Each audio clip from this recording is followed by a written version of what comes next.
Hello everyone, welcome back to the channel. In this video I'm going to walk you through how you can simply sell on Kraken app. So to get started, you have to open the Kraken app or the website and log into your account. Then from there, tap on trade icon at the bottom menu, then select the crypto to sell.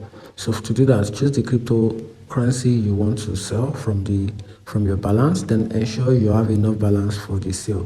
Then choose the sell option, which is to tap sell and select the trading pairs, for example BTC to USD or Ethereum to EUR, which is the euro.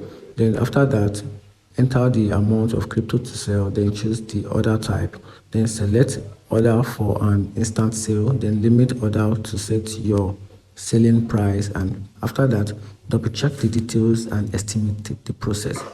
After that, tap sell now to confirm, then check your balance to go funding or portfolio to see your updated balance on fiat or stable coin. And that's just a simple step-by-step guide on how you can simply sell on Kraken.